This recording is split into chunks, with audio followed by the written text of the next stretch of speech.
For years, I have warned y'all that white folks, namely white conservatives in America, do not want to see black folks getting ahead. There's a constant targeting of anything that benefits black people and other minorities.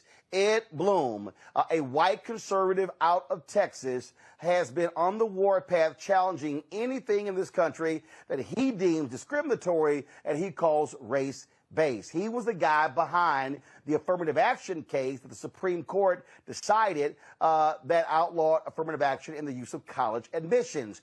On the heels of that, he is now targeting not just law firms, but also targeting a black women-focused venture capital fund out of Atlanta. It is called the Fearless Fund. It was created by Arian Simone, Ayana Parsons, and actress Keshia Knight Pulliam.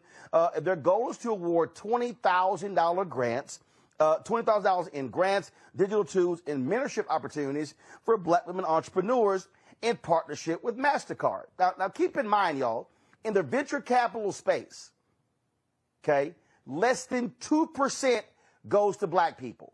In the private equity space, less than 2% goes to black people. And so we are grossly underrepresented. So we're not talking about a lot of money out there. But white guys like Ed Blum goes, oh, this is discriminatory against white people. So y'all get damn near the 98%, but you bitching about the less than 2%. Gotcha. Now, here's what he's also doing. He literally is using the 1866 Civil Rights Act against black people. This was the same act that was passed in the wake of the Civil War. It was one of the Reconstruction, first of all, the Reconstruction Amendments, 13th, 14th, 15th Amendments. This was one of the bills that was there to assist black folks when it came to being able to do business in America. He's now trying to say, oh, this is really hurting white people. Yeah, that's what's going on. Folks, the CEO of the Fearless Fund, Arian Simone, and the general partner, Ayana Parsons, they join me right now to discuss this particular lawsuit. Glad to have both of you here. Y'all have been doing a number of media interviews around the country, talking to a variety of people. And so, first of all, I just got to get, what was your initial reaction to Ed Blum's lawsuit? Our initial reaction, I actually thought we were being punked by ChatGPT and artificial intelligence. We received emails from the press contacting our staff saying, hey, we'd like you to comment on this lawsuit. And I said, oh, this is a joke. So initially, we did not believe it was real. But the second we did, of course, we lawyered up and had to proceed accordingly. And we plan to continue to do all the wonderful work that we do. But yes, initially, we didn't believe that this was real. So we're talking here again about a fund that was created. Y'all started it when? In 2018, 2019, about 4.5 years now. It's built by women of color for women of color. So we actually invest in all women of color, not just African American. We have our investment vehicle, which is one business that we run, and we also have our foundation. And through our foundation, we have grant programs, education programs that come out of there. But our investment vehicle is backed by Bank of America, Ally Bank, Mastercard, JP Morgan Chase, PayPal Ventures, Costco, and a host of others where we do investment capital.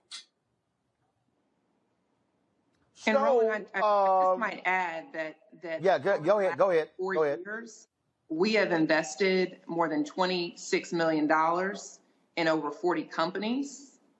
And we've also awarded more than $3 million worth of grants through our foundation and over 300 companies. So it is significant, I think, the impact that we've made.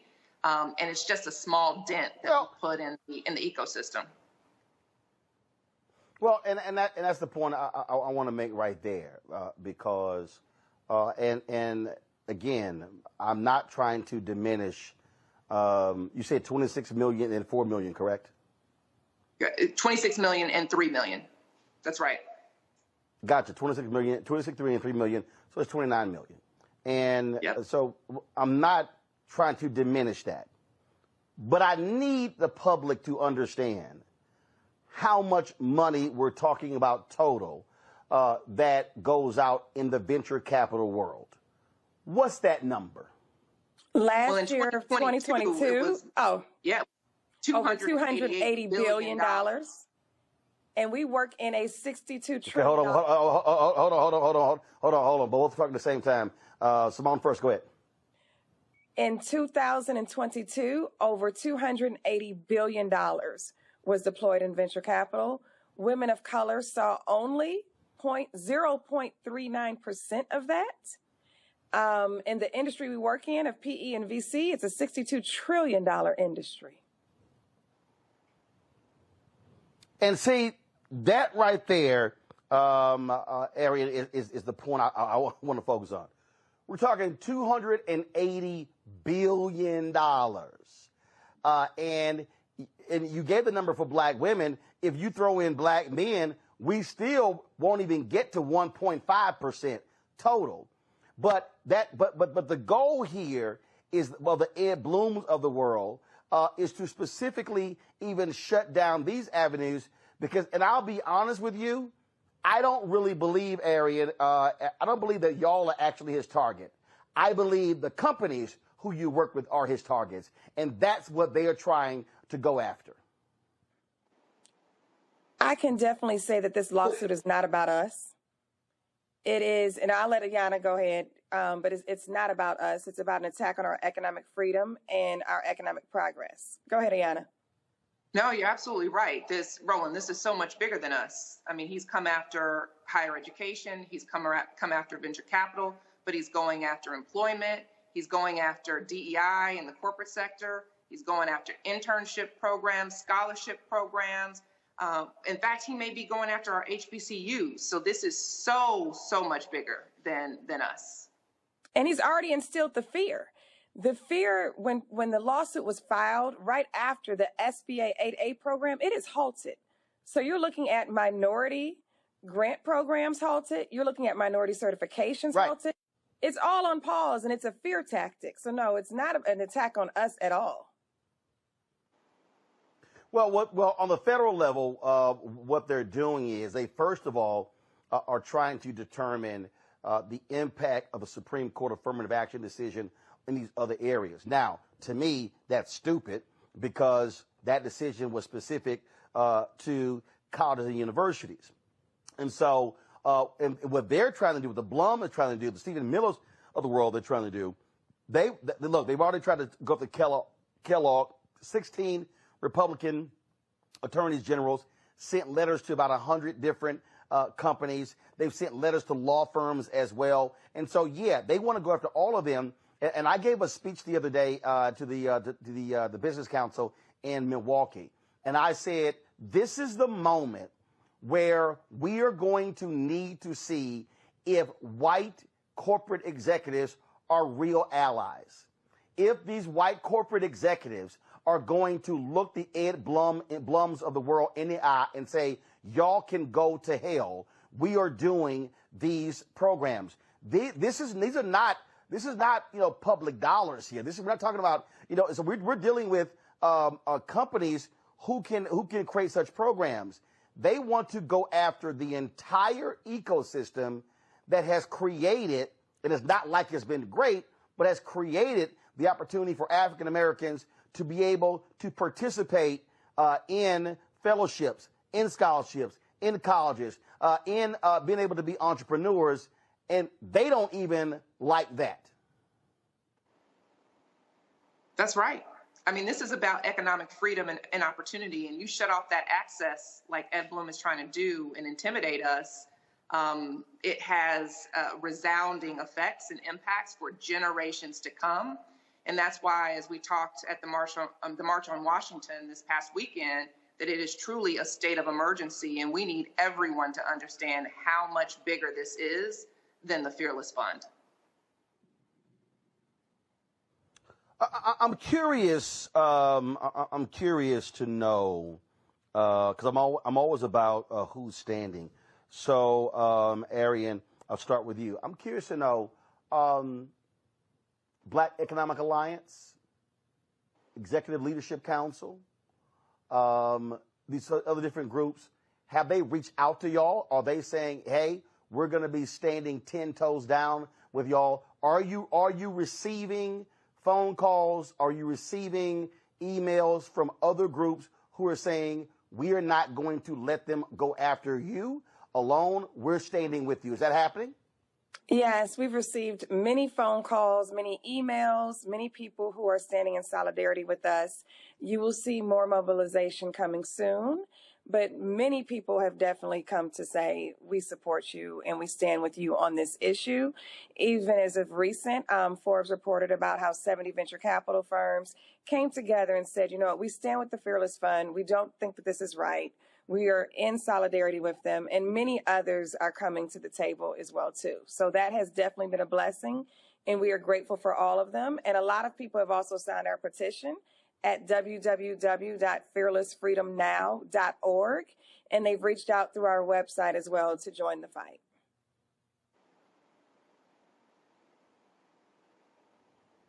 What do you, for the folks who are watching, the folks who are listening, what is it that you would like for them to do? What would you like for them to? Because again, as a point that I'm making, this thing is not just about you. It's also about the much larger issue that's going on here. And I keep saying this to our people, and people are like, oh man, you're frightening people. No, I'm not. I really want people to understand that this thing is major. This thing is far-reaching. We literally are talking about the future economic mobility of Black America. That's right, Roland. And just to echo Arian's comments, we want everyone to get informed. The way you can do that is by visiting www.fearlessfreedomnow.org.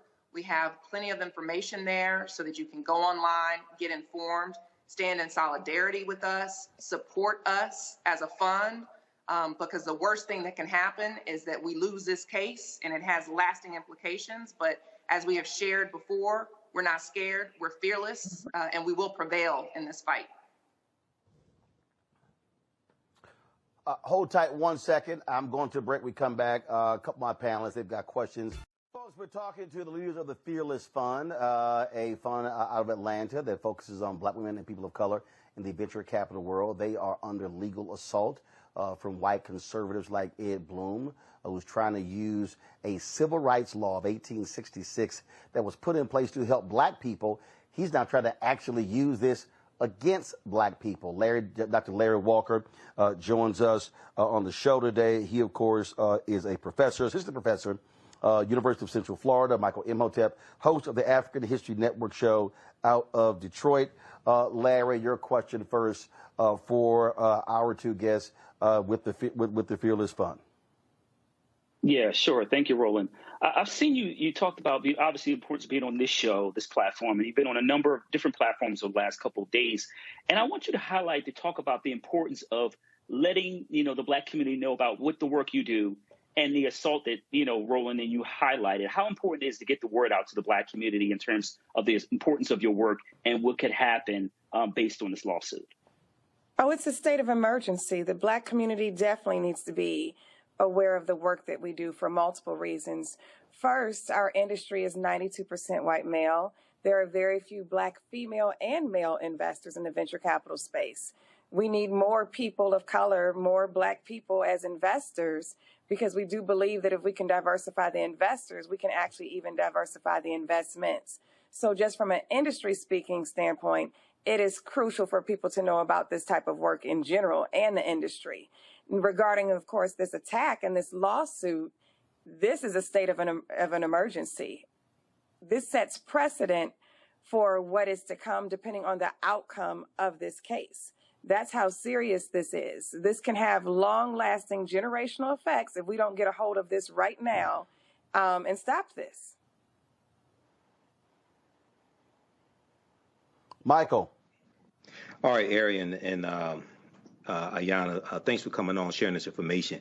So I read the articles from the Washington Post and Associated Press on this, and in the Washington Post, it said that according to the lawsuit, it says that the Fearless Fund is, quote, open only to Black females, end quote. But one of you stated that it's open to women of color and not exclusively for African-American women. Am I correct in what you said? Am I correct in what I heard? Michael, you're absolutely correct. We invest in women of color. That's inclusive of Latinas. That's inclusive of Native American. It's inclusive of Asian and Black women. You're absolutely correct. And we did that because this demographic holistically is the most founded, yet the least funded demographic. We make up more than 20% of the U.S. population. And as we shared earlier, we receive less than half of 1% of venture funds. So just a quick follow-up question. What is the legal foundation of his argument if in the lawsuit it misstates who you allocate the funds to? That we can't get into. That's Yeah, we can't get into the lawsuit. Well, but we have the. Okay, hold on 1 second. Hold on 1 second. They can't get into the lawsuit because obviously they're in the middle of it, Michael. Okay. Here's what there is no. I can say this. There is no legal argument. Here's the strategy that I need everybody to understand, and we've seen this already. By filing the lawsuit against the Fearless Fund, what they want to do is create pain, concern, dissension, and fear in the marketplace. Right. So, here's a perfect example. There was a conservative outfit in Virginia. What they were doing, they were sending letters to largely rural Black cities in Mississippi and Alabama and other places, saying that they had people on their voting rolls who were illegal. Mm-hmm. And they were saying, if you don't drop them, we're going to sue you. There were several cities that were so broke, they said, oh my God, we can't afford the lawsuit, so they changed. Now, they got busted when they got reported on, but they were being effective because they were using the legal argument. And you got to remember, this billionaire just gave the leader of the Fairless Society $1.6 billion to use any way that he wants. Leonard Leo is funding many of these conservative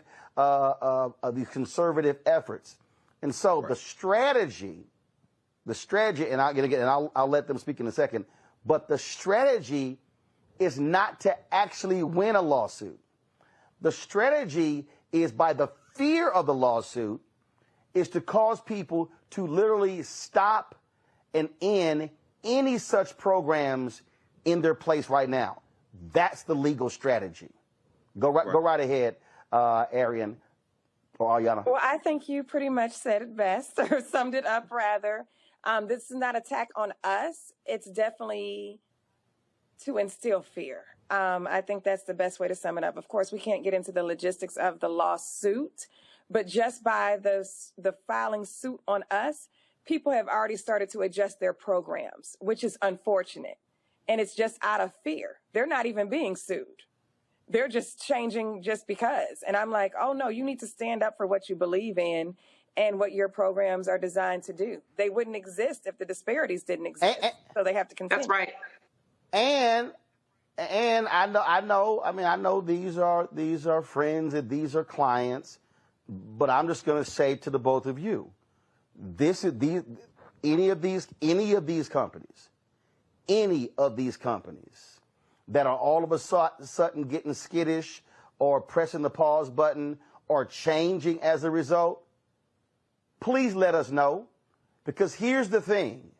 These are the same companies that we as Black folks don't need to be supporting with our dollars. Because if they're not going to, and this is the point I keep making, if they are not going to stand up for us against these attacks, but they still want us buying their products, that's completely unacceptable.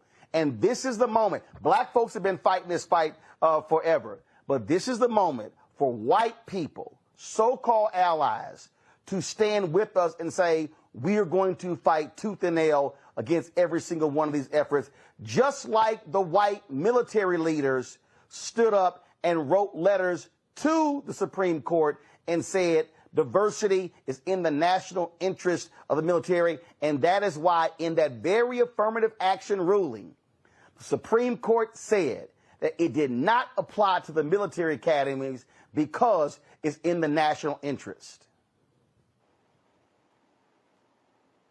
Amen. No, we agree. I'm just saying. So No, go ahead.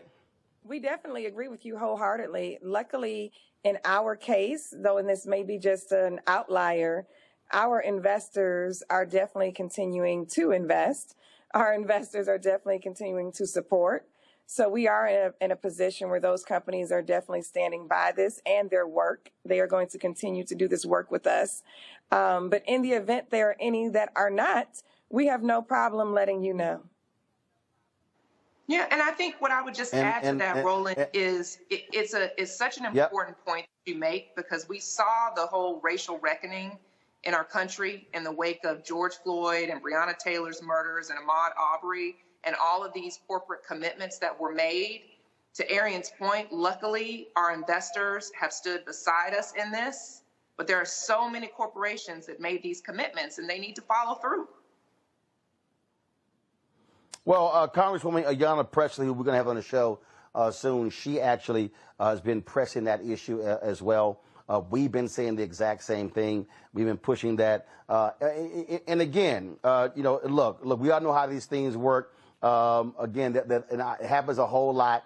I've dealt this with other areas. There are people who say, hey, Roland, we can't say certain things or do certain things because, we have business ties or they might be our friends. Let me be real clear. I ain't scared to hit nobody. And I'm going to say this again. And I've been hitting all these companies. I've been hitting folks in all these areas. The biggest thing for me, I am not going to let people continue to reap the benefits of black dollars and then don't stand with black people. And if anybody is wondering why am I so adamant, that's literally what Dr. King said on April 3rd, 1968 at Mason Temple, when he made it perfectly clear. The one thing that we as blacks can do is economic withdrawal. The reality is black people have been putting money into this system. And in fact, when we talk about, and I need everybody to understand this here, the work that y'all are doing. When you talk about the $26 million in grants to companies, the $3 million through the foundation, everybody needs to understand the greatest source of venture capital, private equity money in America comes from pension funds. Mm-hmm. That means public workers. That means teachers, firefighters, police officers, people who work in the sanitation department. If you are black and you are watching and listening to this show, do understand your money, you are the financial backbone of the venture capital world. Mm-hmm. And so a significant number of these people, public workers, your money is going to essentially 90+% of white men in private equity. And when people keep saying, how do we change this? I keep saying you change it on that on that level. When they come to the pension funds, those states should be saying, no. How many black folks are y'all investing in? What black PE firms are y'all using? What black venture capital firms are using? If y'all want access to our pension funds, y'all better have a level of diversity. And that's why I believe the Ed Blums are also filing these lawsuits, because they know that's also coming. We've already seen that happen in California, in New York State, in the city of Chicago, and some other places where they've been saying, you're not going to come get our billions of dollars if you're not going to be investing in it, black people. Final comment from both of you. Oh, I love that, because I always give that example of the PE industry, of PE and VC being backed by the pension funds, built by people of color, primarily in those careers. And then it goes up to the 92% white male, and then they invested in the white startups. And then very rarely does this money come all the way back down full circle into our community. So I love that example and that education, because people need to definitely be aware of that. But in my final thoughts or my final words on this interview, I definitely just want people to understand that this is a state of an emergency.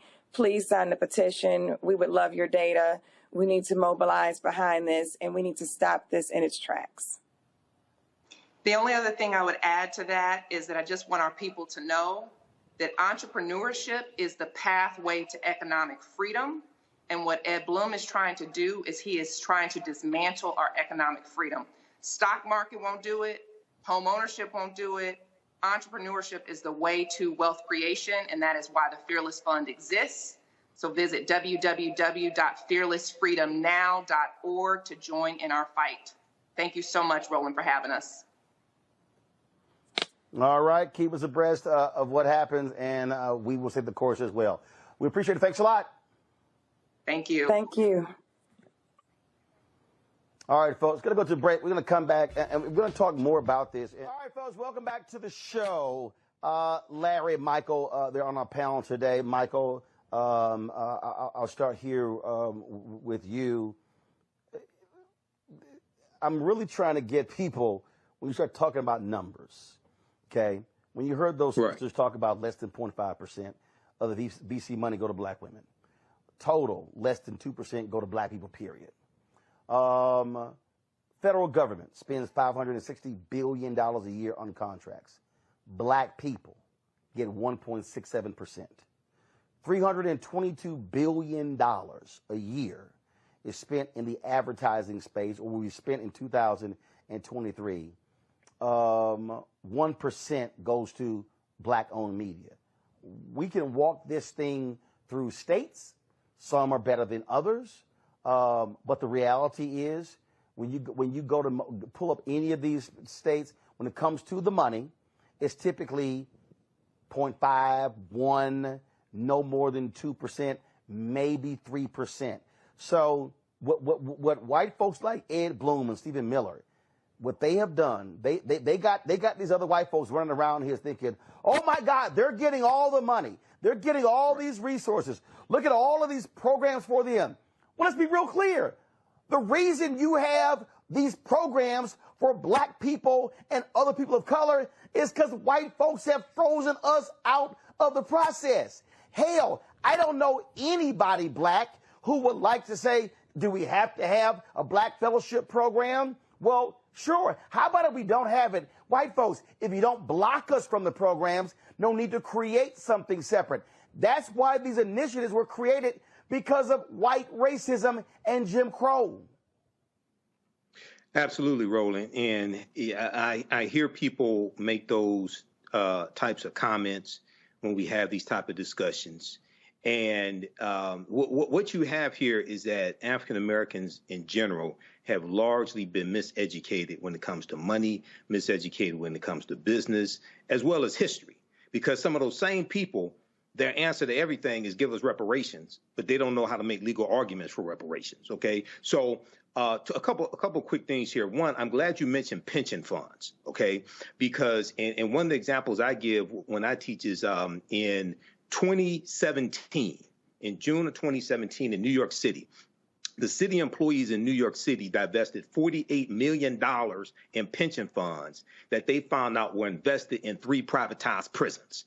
And oftentimes we're financing our own dehumanization and don't know it through 401k plans and pension funds. I'm not against either one, but we can choose where the money's invested. So they were educated and found out that they could divest their money from the 3 privatized prisons, and they did this. So what a lot of people who are watching right now, if you have 401k plans or pension funds, you can call your benefits manager tomorrow and find out where your money is invested. And if it's invested in organizations or corporations that are doing harm to African Americans, you can move it into other organizations that are more beneficial or do less harm? Number one. Number two, very quickly, I know Ed Blum said laws must apply equally to every racial and ethnic group in the country. So I'm wondering if he's going to sue on behalf of African Americans because we only get 1.1% of the $214 billion in venture capital funding that was distributed. Hell no! So my thing is like, wait a second, hold on. We need to flip this around because in 2020, from the Trump administration, white farmers got $26 billion in COVID-19 funding, but African-American farmers got $26 million, 1/10 of 1%. This is something that John Boyd has talked about on this show before. So I'm like, well, wait a second, hold on. If you're saying that laws must apply equally to every racial and ethnic group in the country, then why aren't you suing on behalf of African-Americans? Because Ed Blum don't give a damn about black people. He is all about white people, Larry. White people. Yep. So, Roland, I coined the term, grievance extremism. It's essentially what we have, particularly on behalf of, a lot of white males, and Blum is certainly an example among the other individuals we highlighted are funding these initiatives. And look, Roland, we got to call this out for what it is. And they talk about in the white fear, this is just a response into perceived black progress. President Obama, the racial awakening, all the other things last couple of years that have occurred, that certain news platforms like Fox have been kind of that shape and mold the minds of, whites throughout the country, not only, a middle class, those who struggle and those from affluent backgrounds kind of believe the idea that black people have made so much progress that we're on the same, we're equal footing, so to speak. But the reality is that black folks in 400 plus years have been trying to level the playing field, but playing catch up. And we're no even close when it comes to economic development and growth, particularly we call investment in black communities. And so you're right, Roland. This is just another example from trying to use the bully pulpit, so to speak, to try to create fear among, like you talked about, a lot of these Fortune 500 companies that you highlighted earlier that they're supporting this initiative. But the bottom line is, it's all hands on deck, Roland. We have to make sure, and we're seeing this with this particular fund, but we have to make sure that black folks understand what's happening. How could it have a long-term impact in terms of economic viability in our community? And we have to prepare to attack these folks using all means necessary. And we have to be aware that at every level, whether it's higher education, venture capitalists, wherever, we're under attack, and we have to be prepared to support initiatives to make sure black folks can thrive. And see, Michael, again, I think that what often happens when these things come up, there are people, and what they'll say, well, I mean, look, I'm just a regular person. I'm just out here just trying to do my job. This stuff doesn't really impact me. It doesn't have any impact on me. Well, actually, this is where they're wrong. Because if you're trying to start a business, where are you going to get the money from? Mm-hmm. So if we start talking about black banks, CDFIs, black credit unions, things along those lines, guess what, y'all? Who do you think are making loans? And so it has an impact. What we also know is that if you're African American and you're starting a business, it's a great chance you're going to be hiring other black people. Right. So when we are frozen out of the venture capital private equity dollars, then we don't have an ability to be able to achieve scale and grow our businesses, hire more people. So again, I just keep telling people this is very basic. Very basic. If I look at the numbers,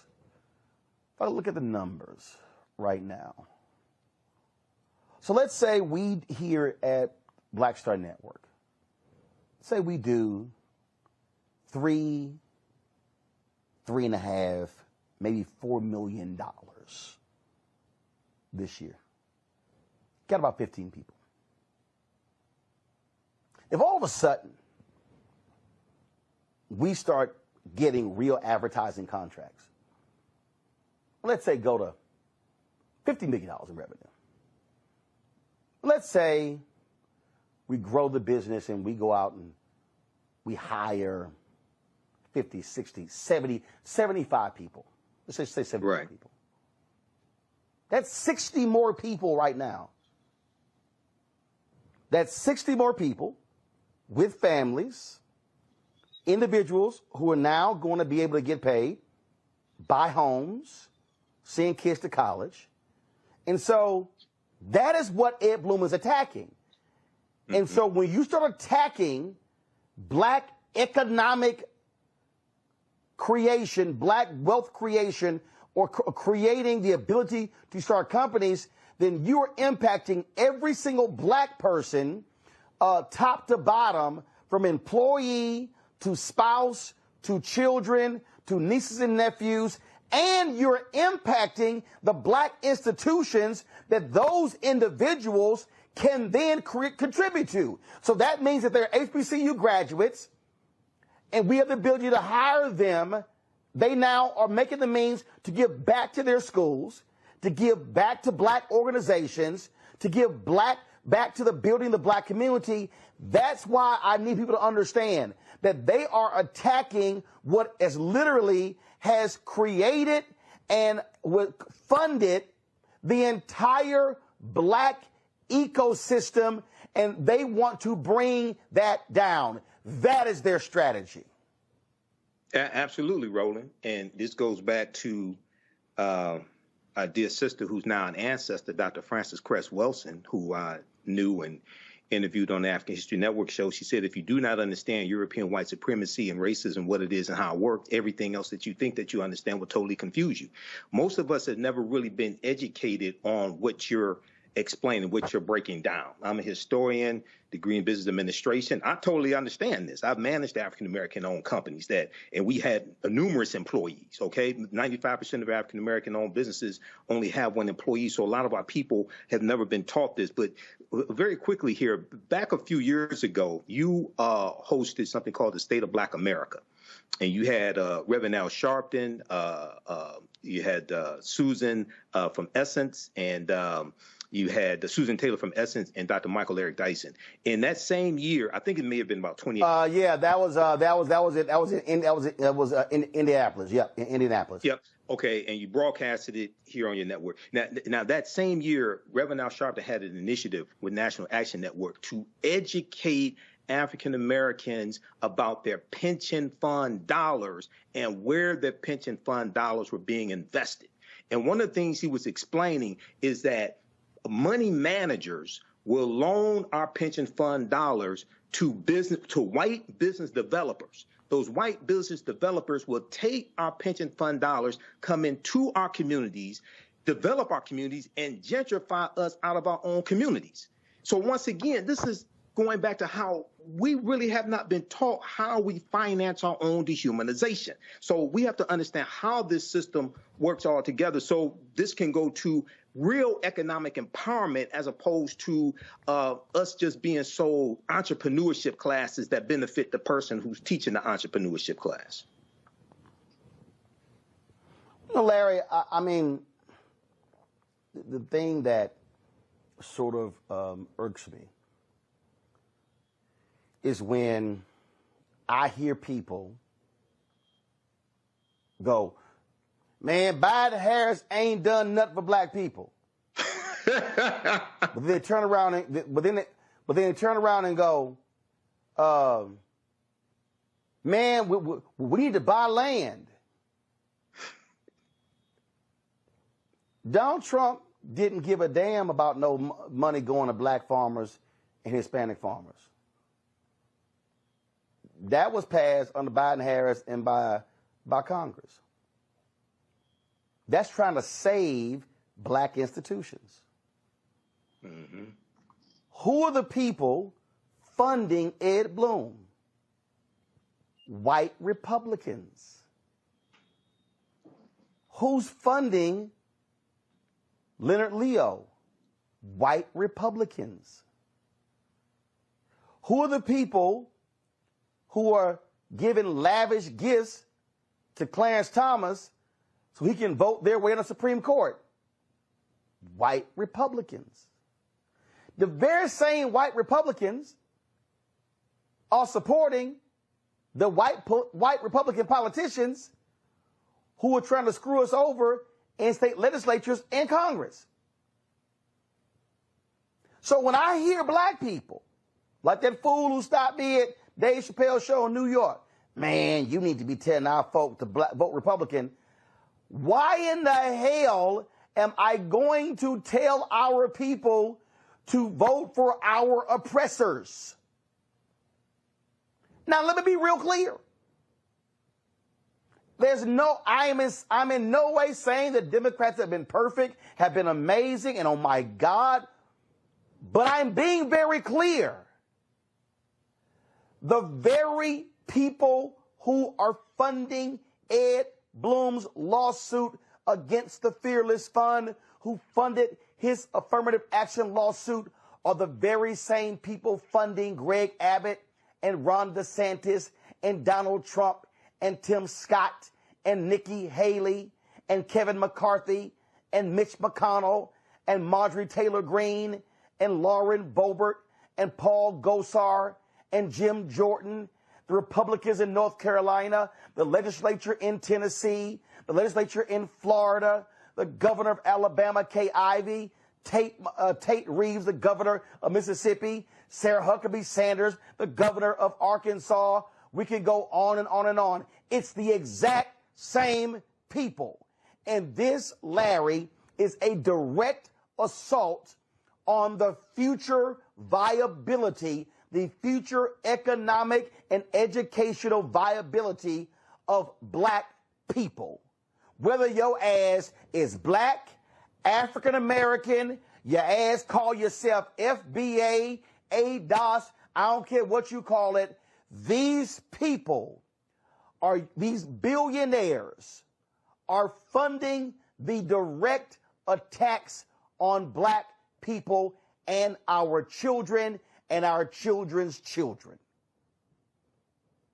Roland, you make some very important points, and related to some of the folks you highlighted, what essentially they're talking about doing, not even realize, some of them are not realizing, some are digging our own grave.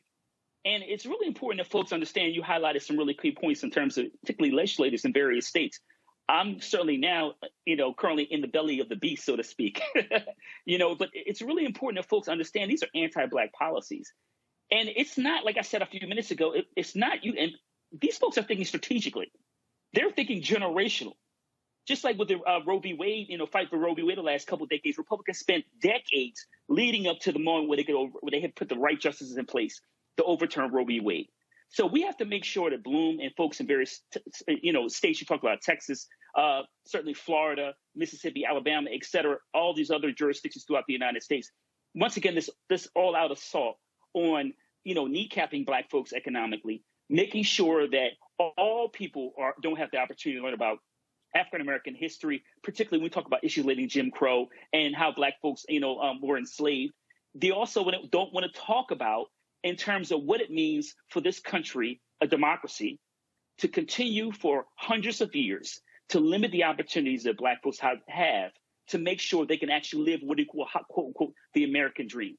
But the bottom line is, if we don't talk about this in barbershops and beauty salons, et cetera, people don't get on board, then over the next couple of months leading into the 2024 election, we're going to be in a lot of trouble. We need black folks to come out to vote. And we also, this is an all-out assault on our rights. And we have to make sure we're ready starting today. All right, then. Let me say this real quick. Somebody, okay. What the hell? This is so stupid. Roland Martin, your eyes are too red. Calm down, because you will not stop this movement that's taking place. Well, Ali Muhammad, you stupid. Because see, here's what you need to understand. We're stopping what's going on. We're going to stop. See, here's what this nutcase Muhammad don't understand. The reason black people have not been more effective at organizing and mobilizing is because our black-owned media outlets have done what Dr. King said that we should not do. So since some of y'all don't know what the hell y'all talking about, Let me just go ahead and read it to you. And I've read this before, but I have to sometimes remind y'all. King wrote in Where Do We Go From Here, Chaos or Community? He said that there are 4 institutions that are positioned to liberate Black America. 4. In fact, this was what he actually said. There are already structured forces in the Negro community that can serve as the basis for building a powerful united front. The Negro Church, the Negro Press, the Negro fraternities and sororities, and Negro professional associations. He said we must admit that these forces have never given their full resources to the cause of Negro liberation. He said, quote, too many Negro newspapers have veered away from their traditional role as protest organs agitating for social change and have turned to the sensational and the conservative in place of the substantive and the militant. What this little whatever person don't understand is that Black folks, when your eyeballs are stuck on Zeus Network, right, where you watching Negroes fighting each other, you ain't got no clue that all these white folks are watching Fox News, where they're organizing, mobilizing politically to shut everything that we have down. See, when you have all these Black bloggers and Black websites and Black media outlets focusing on Sukahani and what in the hell she doing, and entertainment and this housewife and what this person does. See, that has been the biggest mistake that we have allowed ourselves. We have allowed our aunts, uncles, mamas and daddies, grandmamas and granddaddies, nieces and nephews, sons and daughters, sorority sisters, fraternity brothers, friends, associates, church members, and colleagues, to be so distracted by entertainment and sports bullshit and not the stuff that is having a direct impact on our future survival or the ability to thrive. Yeah. Hey, Roland. So the reality is we're going to continue to inform. We're going to continue to educate. We're going to continue to shine a light on this. And if nobody else is doing it, that's not my problem. But I can guarantee you that's what we're going to do, and we're not going to stop. I got to go to a break. When we come back, I'm going to tell you what's happening in Tennessee, how they're trying to shut down again Black representation, how Republicans in North Carolina are trying to screw over Black people again, and the governor says it when he vetoes the latest steal the vote bill. You're watching Roland Martin Unfiltered on the Black Star Network. And this is about attacking African-American elected officials who are standing up for their communities and trying to push legislation that is beneficial for their communities. And, you know, in the previous segment, we mentioned Dr. King, and you read from page 132 of his book, Where Do We Go From Here?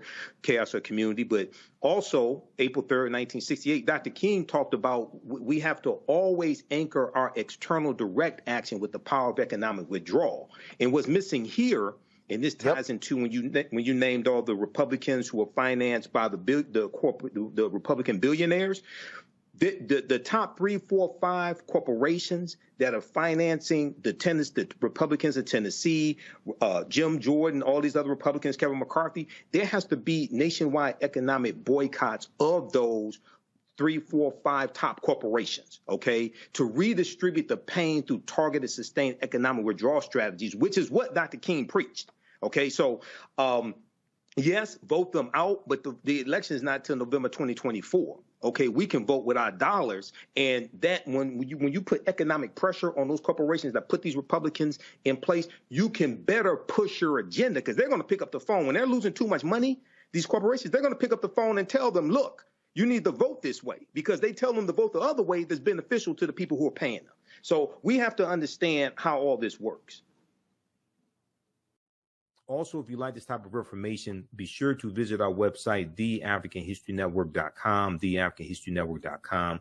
You can register for the online history classes I teach on Saturdays and Sundays. Scroll down the page as information about our radio show, Sundays, 9 p.m. to 11 p.m. Eastern Standard Time on my social media platforms and Blog Talk Radio. Saturdays, 2 p.m. to 4 p.m. Eastern Standard Time, I teach my flagship online history class. It's a 12-week online course. Ancient Kemet, one of the original names for Egypt, the Moors, and the Ma'af, for understanding the transatlantic slave trade, what they didn't teach you in school. The course is on sale. It's more than half off. It's on sale only $60. We do the sessions live. All the sessions are archived and recorded. You can go back and watch it anytime.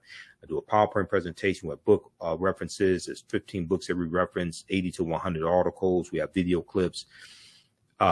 We do the sessions live. All the sessions are archived and recorded. You can go back and watch it anytime. So even after the class is over with, even after the 12-week online course is over with, you still have full access. You can go back and watch it a year from now, 2 years from now. You can watch the entire course. The content is PG-13. You can use this with your family, use this with your children. We have some video clips here to give previews of the class also that you can watch and then register for the course. And then on Sundays, 2 p.m. Eastern Standard Time, I teach Black resistance movements from the Haitian Revolution, U.S. Civil War, Civil Rights Movement, Black Power Movement, 1800 to 1968. We go through a look at history chronologically from 1800 to 1968, 1970. And we highlight Black resistance movements, and we see what leads to the Civil War taking place. We studied the Civil War, Reconstruction, 1865, 1877. Great Migration, World War I, World War II, Civil Rights Movement, Black Power Movement, and the Jim Crow era. Okay, to understand what happened to us after slavery ended, what were the laws and policies put in place to bring us to where we are today, to understand where we need to go from here. And your understanding of politics is directly related to your understanding of history, especially the last 500 years of history. Okay, so you can register for those classes at our website, theafricanhistorynetwork.com. Also, if you want to support the African History Network, $ the AHN show through Cash App and through PayPal, paypal.me/the AHN show. And when you click right here, it takes you right to our QR code for Cash App. $ the AHN show, SHOW. When you go to it, it'll say Michael. And this helps us keep doing the research, stay on the air, keep broadcasting, pay some of the bills, keep financing the African History Network. Follow us on our Facebook fan page, The African History Network, our YouTube channel, Michael Imhotep, IMHOTEP. Turn on live notifications so you know when we go live, and follow me on Instagram as well at Michael Imhotep on Instagram. All right, hopefully you learned a lot today. Remember, right knowledge corrects wrong behavior. It's not over till we win. Wakanda forever. We'll talk to you next time. Peace. Is your child struggling with reading, writing, learning loss, and a culturally irrelevant curriculum? Do you want your child to be outstanding at reading and writing and also take pride in their culture? Then you want Reading Revolution Online. Reading Revolution Online is a web-based reading support program. We serve scholars in grades K through 8, and through our innovative approach, we help them build reading confidence and cultural identity development, equipping them for success in school and life. They learn about Black heroes and sheroes through captioned videos, reading selections, and other activities. Reading Revolution Online is an experience for the whole family. Do it for the culture. Go to readingrevolution.org and get your membership